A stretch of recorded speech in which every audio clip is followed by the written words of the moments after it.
నమస్కారం, సుఖజీవనం కార్యక్రమానికి స్వాగతం. చాలా మంది దంపతుల్లో శృంగార జీవితానికి సంబంధించి ఎన్నో అనుమానాలు ఉంటూ ఉంటాయి. ఈ అనుమానాల వల్ల వారి దాంపత్య జీవితం సాఫీగా సాగదు. లైంగిక జీవితానికి సంబంధించి దంపతులు ఇద్దరిలో కూడా అనుమానాలున్నా వారు ఒకరితో ఒకరు చెప్పుకోరు. ఇలాంటి అనుమానాలన్నింటినీ నివృత్తి చేయడానికి ఇవాళ మనతో ఉన్నారు డాక్టర్ సమరం గారు.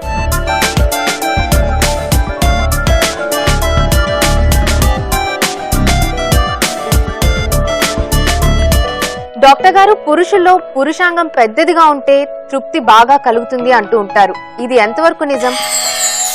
ఇది కేవలం అపోహ మాత్రమే అండి. పురుషాంగం పెద్దదిగా ఉంటే స్త్రీకి తృప్తి కలగడం అనేది మీనింగ్లెస్. స్త్రీకి తృప్తి కలగడం అనేది ఒకటి ఆడ మనసు బట్టి, ఆడ మనసు కలగడం బట్టి, ఎవరితో ఆమె శృంగారంలో పాల్గొంటుందో ఆ మనిషి మీద కావలసినంత మోజు ఉండాలి. అది ప్రధానం, మనస్సు. రెండోది ఫోర్ ప్లేలో చక్కగా పార్టిసిపేట్ చేసి మూడు ఎలివేట్ అవ్వాలి. ఆవిడకి మూడు ఎలివేట్ అవుతుంది. పురుషాంగం పరిమాణం అనేది చాలా నెగ్లిజిబుల్, అసలు లెక్కలేదండి. ఒకటి మాత్రం గుర్తుంది, ఏనాడు తెలుసుకొస్తున్నాయంటే స్త్రీ యోనిలో కేవలం 1.5 అంగుళం వరకే కామనాళ్ళు ఉంటాయి. స్త్రీకి సెక్స్ తృప్తి కలిగేది ఎక్కడ? ఒకటి, స్త్రీ శరీరం అంతా కామకేంద్రాలే. ఆవిడ పెదవులు ముద్దు పెట్టుకున్నా ఎక్సైట్ అవుతుంది, మెడని పెట్టుకున్నా ఎక్సైట్ అవుతుంది, చనుమలు నోట్లో పెట్టుకున్నా ఎక్సైట్ అవుతుంది, బొడ్డు దగ్గర ముట్టుకున్నా ఎక్సైట్ అవుతుంది, అక్కడ క్రైటోరిస్ స్టిమ్యులేట్ చేసినా ఎక్సైట్ అవుతుంది బాగానే. వీటి వల్ల ఆవిడ మూడ్ బాగా ఎలివేట్ అవుతుంది. సెక్స్ విషయంలో ప్రధానంగా ఒకటి డిజైర్, కోరిక కలగాలి. తర్వాత ఎక్సైట్మెంట్, మూడ్ ఎలివేట్ అవ్వాలి, మూడ్ బాగా ఎలివేట్ అవ్వాలి. ఆ ఎక్సైట్మెంట్ మూడ్ ఎలివేట్ అయిన తర్వాత ఫ్లాట్ టు ఫీల్ అంటాం. ఇంకా మూడ్ అలా అలా అలా పెరుగుతూ ఉంటుందన్నమాట. ఇక మూడ్ పెరుగుతూ క్లైమాక్స్కి చివరి టప్ ఆర్గజం వస్తుంది, సుఖప్రాప్తి కలుగుతుందన్నమాట. ఆ సుఖప్రాప్తి కలగడం అనేది అక్కడ లాస్ట్ క్లైమాక్స్. అంగ పరిమాణం కేవలం 3 అంగుళాలు ఉంటే చాలు. అసలు 3 అంగుళాలు కాదు, 2 అంగుళాలు సమ్మిన పురుషాంగం 2 అంగుళాలు ఉంటే చాలండి. స్త్రీకి మనసు పెడితే మాత్రం మనిషి మీద 2 అంగుళాల పురుషాంగం ఉన్న వ్యక్తితో 1000 రెట్లు తృప్తి పొందుతుంది. మనసు లేని పురుషుతో కలిసి కొన్ని వాడికి 7 అంగుళాలు ఉందనుకోండి, ఏముండదు. అంచేత పురుషాంగ పరిమాణం అనేది కేవలం అది ఒక రకమైన అపోహే, అంతకంటే ఏం లేదు. చాలా మంది అనుకుంటారు. అందుకే ఈ పురుషాంగ పెద్దదిగా ఉండాలనుకునేది ఎవరు తెలుసా? మగవాళ్ళు అనుకుంటారు. ఆడవాళ్ళు అనుకో చాలా తక్కువ. మగవాడు మాటమాటికి అంగం చిన్నది, అంగం చిన్నదంటే ఆడవాళ్ళు అనుకుంటాము నేను తృప్తి పొందట్లేదు కనుక మా ఆయన అంగం చిన్నది కాబోలు అని అనుకుంటున్నాడు. కానీ అసలు వ్యవహారం అక్కడ లేదు. వాళ్ళు సెక్స్ విషయంలో మరి ఫోర్ ప్లే, ఆ ఫోర్ ప్లే అనేది సరిగ్గా చేయకపోవడం వల్ల వాళ్ళు వాళ్ళు రకం అవుతారు. అంతేగాని పురుషాంగ పరిమాణం బట్టి ఏమీ లేదు. అది కాకుండా స్త్రీ యోని కేవలం 6-7 అంగుళాల వరకే సాగుతుంది. మామూలుగా 3.5 అంగుళాలు ఉంటుంది.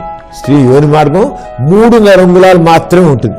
ఈ 3.5 అంగుళాలు కలిసి అయితే 6 అంగుళాలు 7 అంగుళాలు సాగుతుంది.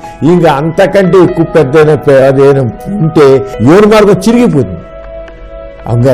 ఎంత సీరియస్ అవుతుంది. అంటే పరిమాణం బట్టి తృప్తి అనేది మీనింగ్లెస్. కేవలం 1.5 ఇంచ్ వరకే కవనాళ్ళు ఉంటాయి లోపల, తక్కినంత ఏమి ఉండదు.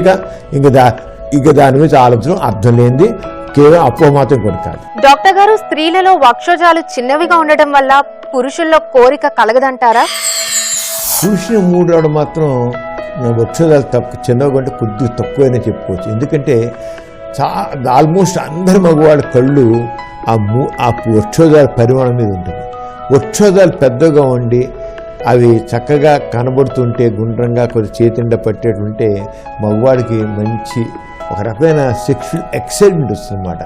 అది జనరల్గా మగవాడికి మూడు ఎలివేట్ చేయడానికి స్త్రీ వక్షోజాలు తప్పదు. చిన్నవిగా ఉంటే మాత్రం అప్పుడు ఏం చేయాలంటే ఆ చిన్నగా ఉన్నాయి దిగులు పడుతూ మూడు లేకుండా ఆవిడకి ఏ రకం తృప్తి ఇవ్వకుండా కాకుండా వాడు ఆవిడలో ఇంకొక అందాలు చూడాలి.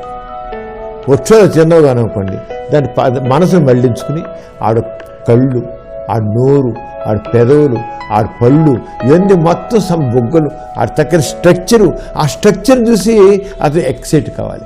లేదా ఆవిడ మనసు మంచితనం చూసి ఎక్సైట్ అవ్వాలి. కొందరు చక్కగా మాట్లాడతారు, శృంగారంగా పెరుగుతారు, రొమాంటిక్ టాక్ ఉంటుంది, వాళ్ళు చాలా శృంగారభరితం మాట్లాడతారు. అప్పుడు ఇవన్నీ క్రైటీరియా కాదు. ఇప్పుడు మనం చూస్తుంటాం కొంతమంది లేడీస్ ఏం బాగుండరు కానీ ఆ అమ్మాయిని లవ్ చేసేవాడు మగవాడు ఉంటాడు. ఏరా ఏంటి అది ఏం చూసి నువ్వు దాన్ని లవ్ చేశారు అంటే నా కళ్ళతో చూడరా నీకు తెలుస్తుంది అంటాడు. నాకు నిజమే, వాడి కళ్ళతో చూస్తే ఏముంటాయంటే వాడు మనసు అందంగా ఉంటుంది. తక్కువ లెక్క కాదు, మనసు అందంగా ఉంటుంది. మనసు అందంగా ఉన్నప్పుడు తక్కువ లెక్కలు రావు. అంచేత స్వచ్ఛోదాలు చిన్నవిగా ఉన్నా 3 వచ్చేవాళ్ళు చాలామంది ఉంటారు. అక్కడ వాళ్ళు దాన్ని పక్కన పెట్టేసేసి తక్కిన సౌందర్యాన్ని తక్కిన ఫిజిక్ అని చూస్తారు. వక్షోదాల నుంచి దృష్టి మళ్లించేస్తారన్నమాట. అదే ఎంతమంది స్త్రీలకు వక్షోదాలు చిన్నవిగా ఉంటాయి. అంత మాత్రాన వాళ్ళు హ్యాపీగా లేరా, సంసారాలు చేయట్లేదా, చక్కగా ముచ్చటగా ఉండదా, వాళ్ళు ఎంతో ఇదిగా ఉన్నారు. అంటే వక్షోదాలు ఒక్కటే మగవాడికి 3 వస్తుంది, సెక్స్ ఏం చేస్తారంటే కరెక్ట్ కాదు. కానీ అది కూడా ఒక ప్లస్ పాయింట్ అనమాట. చక్కగా 3 పెరగడంలో ప్లస్ పాయింటే కానీ అదే మొత్తం పాయింట్ మాత్రం కాదు. డాక్టర్ గారు, కొంతమంది స్త్రీలలో శృంగారం అంటే ఆసక్తి ఉండదు, దీనికి కారణాలు ఏమన్నా చెప్తారా? వీళ్ళు సెక్స్ అంటే ఇష్టం లేదు, సెక్షువల్ ఎవర్షన్ ఉంటామండి. అది ఒకవేళ కొంతమంది విచిత్రంగా వాళ్ళు సెక్స్లో పాల్గొంటారు కానీ వాళ్ళు దాంట్లో ఏమాత్రం ఎంజాయ్మెంట్ చేయరు. ఏ రకమైన ఎంజాయ్మెంట్ కలగదు వాళ్ళకి. దాన్ని ఫ్రిజిడిటీ అంటాం. పడుకుంటారు. కొంతమంది 10 మంది పిల్లలు కనొచ్చు తల్లికి, 10 మంది నాకు ఏనాడు సెక్స్లో సుఖండి తెలియలేదని ఉంటుంది. 10 మంది పిల్లలు పుట్టేస్తారు కానీ ఏనాడు తెలియలేదంటారు. ఇప్పటికీ భారతదేశంలో దాదాపు 50% మంది పిల్లలలో సెక్స్లో ప్లెజర్ అంటే ఏంటో తెలియని వాళ్ళు ఉన్నారు. ఎప్పుడో నెలకో 6 నెలలకో ఒకసారి కొద్దిగా అలా అనిపిస్తుంది అంటారు. అంతే. సెక్స్లో ప్లెజర్ అనేటో తెలియదు అంటారు. అంటే కాన్నిటి వరకు అసలు ఆ సెక్స్ అనేది మొదటి నుంచి మైండ్ సెట్లో ఆ సెక్స్ని ఎలా ఎంజాయ్ చేయలేదు. పైగా మన భారతదేశం ఏంటంటే చిన్నప్పటి నుంచి ఆడపిల్ల మనసుని చంపేస్తారండి. ఆడపిల్ల సెక్స్ని మాట్లాడకూడదు, సెక్స్ అంటే మాట్లాడితే బూతు, ఆడపిల్ల సెక్స్ని మాట్లాడకూడదు, రూల్ అనమాట. ఓహో తప్పనమాట, ఇది జంతుప్రాయం అనమాట. మన ఆడవాళ్ళు మాట్లాడకూడదు అనమాట. ఎప్పటికీ సెక్స్ గురించి మాట్లాడడం మానేస్తాము, వాళ్ళని మానేస్తారు, వాళ్ళు భర్త పక్కన చేరిన ఏమనిపించదు. మనసుని రోజు చక్కగా రొమాంటిక్గా దాన్ని పెంచుకుంటూ వెళుతుంటేనే వాళ్ళ సెక్షువల్ ఫీలింగ్స్ బాగా ఉంటాయి, వాళ్ళు తగ్గ చేస్తారు. అంటే మెయిన్గా పెంపకం కారణాలు. రెండోది కొంతమంది మాత్రం సెక్స్ ఎవర్షన్ అంటే చిన్నప్పుడు ఇది చైల్డ్ అబ్యూజ్ అంటాం. వాళ్ళ ఇంట్లో ఒక 10 ఏళ్ల వయసు, 8 ఏళ్ల వయసు, 10 ఏళ్ల వయసు ఉన్నప్పుడు వాళ్ళ అంకులో లేదా ఇంకోడో సెక్స్కి ఉపయోగించుకుంటారు. సెక్స్ ప్రెజర్కి దాని వాళ్ళ పురుషాంగం తీసి దాంట్లో రుద్దడం చేసేకల్లా సెక్షువల్ ఎవర్షన్ డెవలప్ అవుతుంది. మగవాళ్ళ మీద అసహ్యం డెవలప్ అవుతుంది. ఇది చాలా కామన్. మీరు కొంతమంది హిస్టరీ తీసుకున్నట్లయితే వాళ్ళు ఎందుకు నీకు సెక్స్ అంటే అంత ఎవర్షను, సెక్స్ అంటే ఎందుకు ఇంట్రెస్ట్ లేదు, సెక్స్ మీద ఎందుకు నీకు కలగదంటే మనం సైకో ఎనాలిసిస్ చేస్తే వాళ్ళు చెప్పేదంటే చిన్నప్పుడు వాళ్ళు సెక్స్ అబ్యూజ్కి లోనవుతారు. ఆడగానే ఇన్సల్ట్, కొంతమంది ఇన్సల్ట్కి లోన్ అవుతారు. ఆ ఇన్సల్ట్ లోన్ అవడం వల్ల అలాగా అవుతారు. అలా కొన్ని శారీరకంగా కూడా వాళ్ళకి కొన్ని బాధలు ఉంటాయి. ఒక యోని దగ్గర నిప్పుడ్డం అని ఉంటాయి, దానివల్ల సెక్షువల్ ఎవర్షన్ ఉంటుంది. కొంతమందికి హార్మోన్ డిఫెక్ట్ ఉంటుంది, ఈస్ట్రోజన్ చాలా తక్కువ ఉంటుంది, థైరాయిడ్ హార్మోన్ చాలా తక్కువ ఉంటుంది. ఈ హార్మోన్ డిఫిషియన్సీ వల్ల కూడా వాళ్ళకి సెక్స్ అంటే ఏ కోరిక లేకుండా డల్గా తయారవుతారు. అది ఎప్పుడైనా సరే ఎవరికైనా సరే స్త్రీలకి సెక్షువల్ ఎవర్షన్ అంటే దానికి ఇష్టం లేకపోవడం ఉన్నట్లయితే కానివ్వండి, ఇది సైకలాజికలా లేకపోతే శారీరకంగా ఏమైనా లోపం ఉందా, హార్మోన్ పరంగా లోపం ఉందా, ఆమె కానీ సెక్షువల్ అబ్యూజ్ అని జరిగిందా, ఇవన్నీ చూసి చేస్తే చాలా వరకు ఇలాంటి వాళ్ళందరూ కూడా మనం సైకోథెరపీ చేస్తే సైకోథెరపీ ద్వారా వాళ్ళు మామూలైపోతారండి. కానీ కొంచెం టైం పెట్టాలి. కానీ వాళ్ళని ఎడ్యుకేట్ చేసేది సెక్స్ ఎడ్యుకేట్ చేయాలి. వాళ్ళు కూడా సెక్స్ పరమైన ఆలోచన కలుగుతుంది, చక్కగా ఉంటారు. డాక్టర్ గారు ముందుగా ఒకళ్ళు ఈ విధంగా అడుగుతున్నారు. డాక్టర్ గారు, నేను నా గర్ల్ ఫ్రెండ్తో 2 సంవత్సరాల క్రితం శృంగారంలో పాల్గొన్నాను. ఆ అమ్మాయి నాకు చిన్నప్పటి నుండి తెలుసు. ఆ అమ్మాయిని పెళ్లి చేసుకోవాలనుకుంటున్నాను. ఇటీవల ఆ అమ్మాయిని కలిసిన దగ్గర నుండి నా పెనిస్ ఎర్రగా కందినట్లయింది. చిన్న చిన్న పొక్కులు వంటివి వచ్చాయి. ఇవి ఎందుకు వచ్చాయో తెలియదు. ఎన్నో రకాల మందులు వాడాను, అయినా తగ్గలేదు. నా గర్ల్ ఫ్రెండ్ ని కలిసిన విషయాన్ని డాక్టర్లకు చెప్పాను. శృంగారంలో పాల్గొన్నప్పుడు ఇటువంటి మైనర్ ప్రాబ్లమ్స్ రావడం సహజమని, వాటిని పట్టించుకోకూడదని, తేలికగా తీసుకోవాలని ప్రతి డాక్టరు సలహా ఇచ్చారు. అయినా చాలా భయంగా ఉంది. నా గర్ల్ ఫ్రెండ్ ని పెళ్లి చేసుకోనా వద్దా? శృంగారంలో పాల్గొన్న ప్రతిసారి ఇలా అయితే నా పరిస్థితి ఏంటి? నాకు ఈ బాధ తగ్గుతుందా తగ్గదా? నాకు ఈ జబ్బు ఎందుకు వచ్చింది? దీనికి ఏదైనా సమాధానం చెప్పండి అంటున్నారు. అంటే ఏమైనా వైరల్ ఇన్ఫెక్షన్ వచ్చిందేమోనండి. హెర్పిస్ సింప్లిక్స్ అన్నీ ఒకటి ఉంటాయి. హెర్పిస్ ప్రోజెంటాలిస్ అనేగా ఆవిడైనా హెర్పిస్ ఇన్ఫెక్షన్ అయినా ప్రవేశించిందేమో, దానివల్ల వచ్చిండొచ్చు. లేదా క్లామిడల్ ఇన్ఫెక్షన్ ఇలాంటి చిన్న చిన్న వస్తుంటాయి. ఇప్పుడు ఆ గర్ల్ ఫ్రెండ్ ఈయనతో మరణించింది, చిన్నప్పటి నుంచి ఉంది. అంటే అమ్మాయిని ఏ రంగా కూడా ఇతర వ్యాధులు వచ్చి అనుమానించడానికి వీలు లేదు. అంటే చిన్న చిన్నవి ఏమి ఉంటే ఉండొచ్చు, దానికి పట్టించుకోవాల్సిన పని లేదు. కానీ ఒకసారి టెస్టులు చేయించుకుని ఆ వచ్చిన క్రిమి ఏవైతే పుక్కులు ఉన్నాయో ఆ పుక్కులు పెథాలజీ ల్యాబొరేటరీలో ఒకసారి టెస్ట్ చేస్తే అసలు ఏమిటి తగ్గించాలి. అలాగే బ్లడ్ టెస్ట్ చేయించుకుని ఈయన అమ్మాయి కూడా చేయించుకునేది, రక్త పరీక్ష చేయించుకుని. అలాగే ఈ ముఖ్యంగా ఈయనకి ఏవైతే పొక్కులు ఉన్నాయో ఆ పొక్కుల్ని కాస్త బయాప్సీ చేసి ఆ ఏరియాని తీసి బయాప్సీ చేసి టెస్ట్ చేస్తే అసలు ఏమిటని తెలుస్తుంది అనమాట. అవి ఏ రకంగా ఫంగల్ ఇన్ఫెక్షన్ అవ్వచ్చు, ఎనీ క్లామిడల్ ఇన్ఫెక్షన్ కావచ్చు, ఎనీ ఇన్ఫెక్షన్ మామూలు మైనర్ డిగ్రీ. అందుకే డాక్టర్లు అన్నారు చాలా చిన్న ఉంటే పట్టించుకోవద్దని. అంచేత పట్టించుకోవసం లేదు ఇప్పటికి. కానీ స్పష్టంగా తెలుసుకోవాలంటే మాత్రం కొన్ని టెస్టులు చేస్తే మాత్రం ఖచ్చితంగా ఏంటి అనేది మాత్రం స్పష్టంగా తెలుస్తుంది. దాని గురించి కానీ అమ్మాయిని పెళ్లి చేసుకునేది ఏ అమ్మాయిని దూరం చేయనవసరం లేదు. డాక్టర్ గారు, మరో ప్రశ్న ఇలా ఉంది. డాక్టర్ గారు, నేను ఇంటర్మీడియట్ మొదటి సంవత్సరం చదువుతున్నాను. నేను 10వ తరగతి చదువుతుండగా ఒక అమ్మాయితో శృంగారంలో పాల్గొన్నాను. ఇప్పుడు పెనీస్ పై కురుపులు వచ్చాయి. ఇవి ఎందుకు వచ్చాయో అర్థం కావడం లేదు. ఇదేమైనా ఎయిడ్స్ వ్యాధికి సంబంధించినవా? సలహా చెప్పండి అంటున్నారు. మరి అమ్మాయి సెక్స్ చేసిన అమ్మాయి ఎలాంటిది ఉందో తెలియదు. మనకి టెస్టులు చేయించుకొస్తుంది. ఈయన విన్నారు మనం చెప్పిన ఆ సమాధానం లాగానే ఇక్కడ కూడా వీళ్ళు తగిన బ్లడ్ టెస్టులు చేస్తే ఏంటని తెలుస్తుంది. దాని ప్రకారం చాలా కామన్గా ఉంటాయండి. సెక్షువల్ కాంటాక్ట్ పెట్టుకున్నప్పుడు ఇలాంటివి ఉంటుంటాయి. దాని తగ్గట్టుగా డాక్టర్ చూసి చికిత్స పొందాలి. డాక్టర్ దగ్గర చూసి ట్రీట్మెంట్ చేయాలి. అంతేగాని మనం టీవీలో చెప్పి ఫలాన్ని చెప్పడం వీల్లేదు. డాక్టర్ గారు, ఇంకొకరు ఇలా అడుగుతున్నారు. డాక్టర్ గారు, నేను ఇప్పుడు 3వ నెల గర్భిణీ స్త్రీని. నేను ఎటువంటి జాగ్రత్తలు తీసుకోవాలి? ఇదే నా మొదటి గర్భం. నేను శృంగారంలో పాల్గొనవచ్చా, పాల్గొనకూడదా? నేను ఎటువంటి జాగ్రత్తలు తీసుకోవాలో తెలియజేస్తారా అంటున్నారు. ఏం జాగ్రత్తలు తీసుకొస్తానండి. 3 మామూలుగా సెక్స్లో పాల్గొవచ్చు. ఏ రకమైన జాగ్రత్త అవసరం లేదు. చాలామంది సెక్స్ పడితే కడుపుతుందని ఇలా అనుకుంటారు. మామూలుగా అన్ని పనులు ఇప్పుడు సెక్స్లో పాల్గొనే కదండి. 3వ నెల గర్భైనా 4వ నెల పూర్వకాలం జిమ్కి వెళ్తున్నప్పుడు జిమ్కి వెళ్ళచ్చు. పూర్వకాలం గురఫసారి చేయొచ్చు. స్విమ్మింగ్ చేస్తే స్విమ్మింగ్ చేయొచ్చు. ఇంకా ఇంట్లో పనులన్నీ చేసుకోవచ్చు. ఏదైనా బయట వెళ్ళి కూలినాలు పని చేసేవాళ్ళంటే కూలినాలు పని చేసుకోవచ్చు. కష్టపడి పని చేసేవాళ్ళని చేసుకోవచ్చు. అన్నీ చేసుకోవచ్చు. చేసే సెక్స్కి ఏంటండి, సెక్స్ శుభ్రం వాళ్ళు పార్టిసిపేట్ చేయొచ్చు. ఏమవదు. ఏ రకంగా కూడా మీకు బయట యాక్షన్ వల్ల ఏమవుతుంది. జాగ్రత్తలు ఏమీ అవసరం లేదు. అయితే రొటీన్ చెకప్ మాత్రం డాక్టర్ చేత చూపించుకుంటూ నెల పరీక్షలు చేయాలి. చేసేటదే హీమోగ్లోబిన్ పర్సెంట్ చేస్తారు, యూరిన్ టెస్ట్ చేస్తారు, బ్లడ్ ప్రెషర్ చూస్తారు. అవన్నీ చూసుకుంటూ దాని ప్రకారం డాక్టర్ చెప్పినట్టుగా ట్రీట్మెంట్ పొందితే చక్కగా 9 మాసాలు పూర్తిగా మోసి 12 బిడ్డలు కన్నడం జరుగుతుంది. అంటే ప్రత్యేక జాగ్రత్తలు అవసరం లేదు. గర్భం అనేది న్యాచురల్ అండి. అదేమి ఒక డిసీజ్ కాదు. గర్భం రావడం న్యాచురల్, ఒక గర్భవతిగా ఉండడం న్యాచురల్, కానుకోవడం కూడా న్యాచురల్. సహజమైంది, సహజ సిద్ధమైంది, ఒక ప్రకృతి సహసిద్ధమైంది.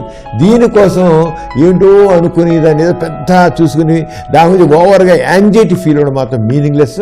అదేం అవసరం లేదు. శుభ్రంగా మామూలుగా సెక్స్లో పూర్తిగా మనం ఎంజాయ్ చేయొచ్చండి. ఏ రకంగా కూడా ఎన్ని రకాల రతిభంగులు అన్ని రకాల రతిభంగుల్లో కూడా పాల్గొనవచ్చు. ఏ రకమైన భయం అవసరం లేదు. డాక్టర్ గారు, నాకు పెళ్ళై 4 నెలలు అయింది. మేమింతవరకు కలవలేదు.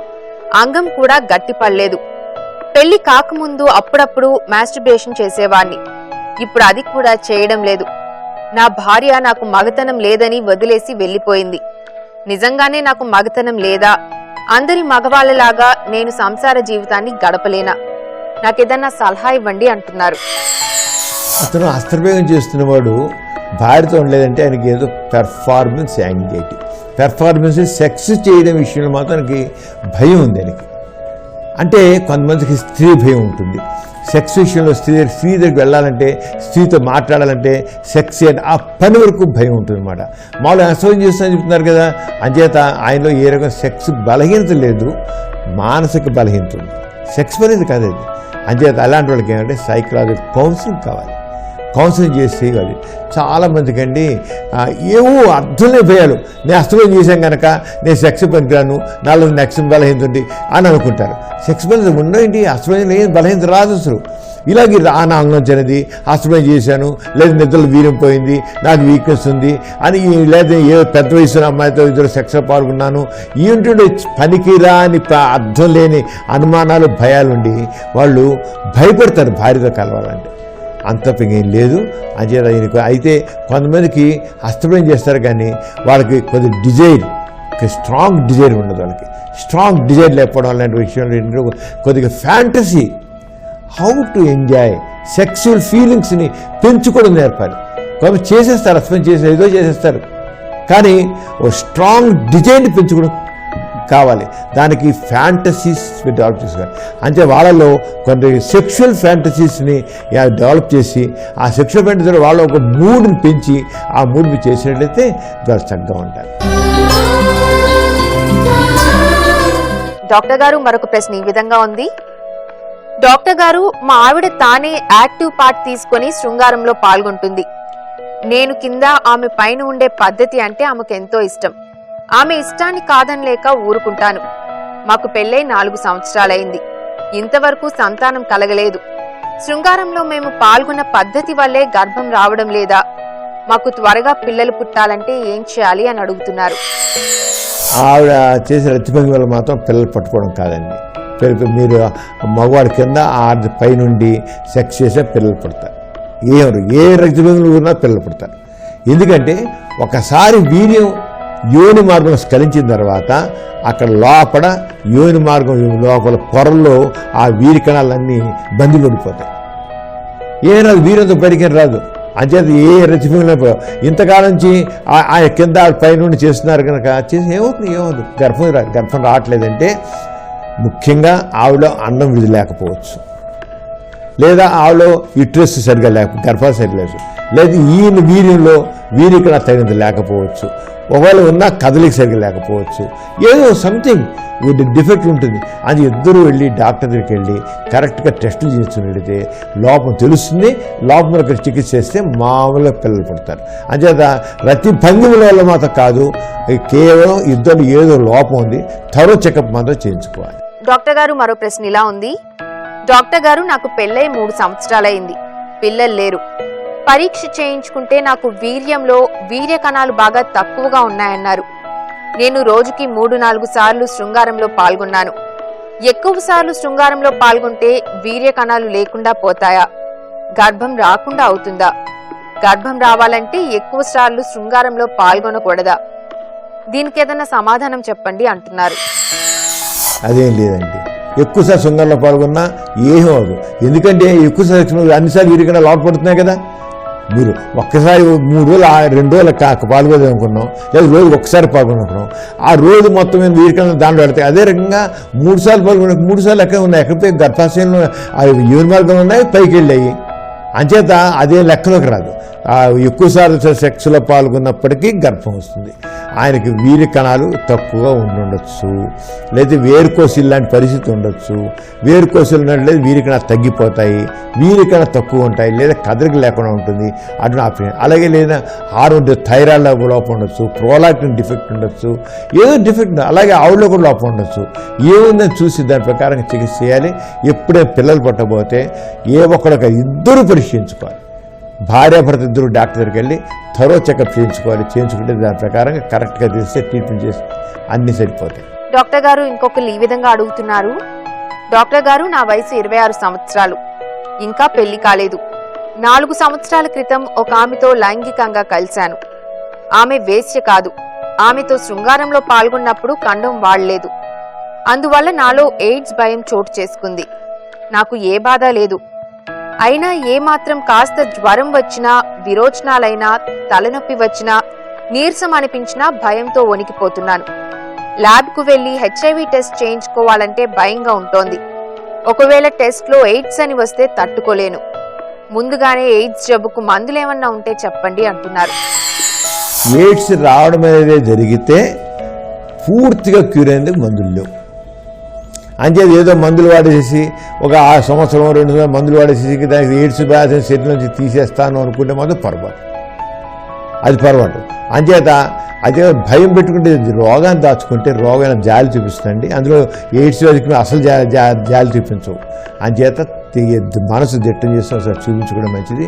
ఒకవేళ డౌట్ ఉంటే మాత్రం ఇప్పుడు ఏంటంటే ఇప్పుడు చేయించుకోకుండా మందులు వాడతారనుకోండి, వాడితే నష్టం లేదు. ఇప్పుడు ఏంటంటే సీరో డిస్కార్డెంట్ కపుల్స్ అన్ని అక్కడ వాడుతున్నాం మనం. ఇప్పుడు ఏంటంటే మా హస్బెండ్కి హెచ్ఏ ఉంటుంది, భార్యకు ఉండదు. ఉండకపోయినా వాళ్ళిద్దరూ కలిసి ఉండాలి కనుక లేని వాళ్ళు కూడా మందు వాడమంటున్నాం. మందు వాడి ఇద్దరు లేని వాళ్ళు కూడా మందు వాడినట్లయితే ఇతరుల్లో ఉన్న జబ్బు ఆమెకు రాకుండా నిరోధింపబడుతుంది. వీరైతే కండం వాడమే, కండం వాడకుండా కూడా పాల్గొన్నా కూడా వ్యాధి రాకుండా అవుతుంది. ప్రీ ఎక్స్పోజర్ ప్రొఫిలాక్సిస్ అంటారన్నమాట. ఆ రకంగా వాడచ్చు. వాడడం వల్ల ఏమైపోదు, జబ్బు లేకుండా మందులు వాడడం వల్ల నష్టం లేదు.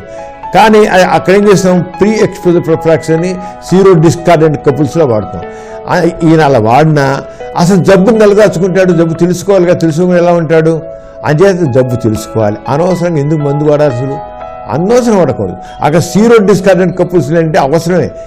భర్త ఉంది, భార్యకి లేదు, రాకుండా ముందు జాగ్రత్త వాడుతుంటాం.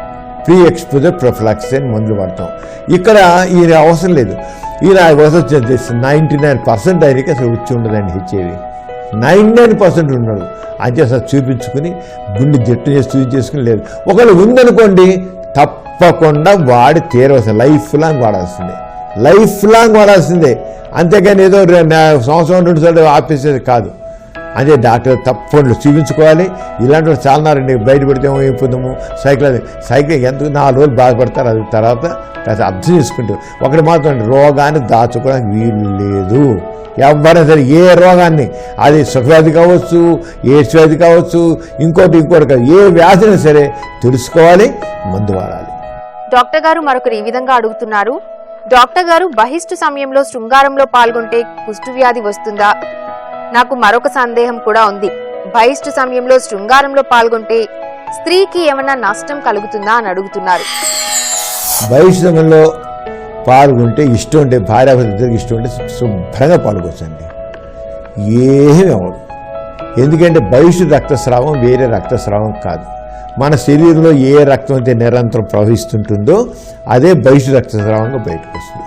దాంట్లో కుష్టివ్యాధి క్రిములు కానీ ఇంకోటి కానీ క్రిములు ఏమి ఉండవు, ఏ జబ్బు రాదు. కొంతమంది స్త్రీలకు అసలు యాక్చువల్గా మామూలు రోజుల్లో కంటే బహిష్టు వచ్చే ముందు, బహిష్టు సమయంలో చాలా ఇంట్రెస్ట్ ఉంటుంది.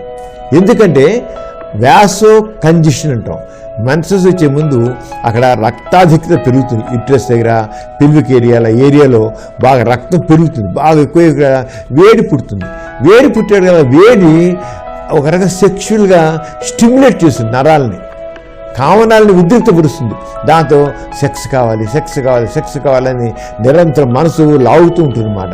అంచేత కొంతమంది లేడీస్ మామూలు రోజుల కంటే మెన్సెస్ వచ్చే ముందు 2-3 రోజుల ముందు మెన్సెస్ సమయంలో వాళ్ళు సెక్స్ కావాలని భర్తని ఫోర్స్ చేస్తారు. ఏమవుతుంది మెన్సెస్లో ఏమవుదండి. ఏ రకంగా జబ్బులు రావు, ఏ రకంగా అంగం కృషించిపోదు, ఏమవుదు. కానీ వాళ్ళిద్దరికి ఇష్టం ఉండాలి. ఇష్టం లేకుండా మాత్రం పాల్గొనగలరు. సెక్స్ విషయంలో ఎప్పుడు ఇద్దరికి ఇష్టం ఉంటేనే ఏదైనా చేయాలి. ఇష్టం లేకుండా 2 వాళ్ళని బలం చేయడం వీలు. చూశారు కదండి ఇవాల్టి సుఖజీవనం కార్యక్రమం. మీకు లైంగిక పరమైన సందేహాలు కానీ, సంతానలేమి సమస్యలు కానీ ఏమన్నా ఉంటే మాకు ఈమెయిల్ చేయండి. మా ఈమెయిల్ ఐడి bms@etv.co.in. అలాగే మీ సమస్యలను మాకు ఉత్తరాల ద్వారా కూడా పంపొచ్చు. మా చిరునామా Sukhajeevanam, ETV live, Ramoji film city, Hyderabad 501512. మరో చక్కటి అంశంతో మరో ఎపిసోడ్లో మళ్ళీ కలుసుకుందాం. అంతవరకు సెలవు. నమస్కారం.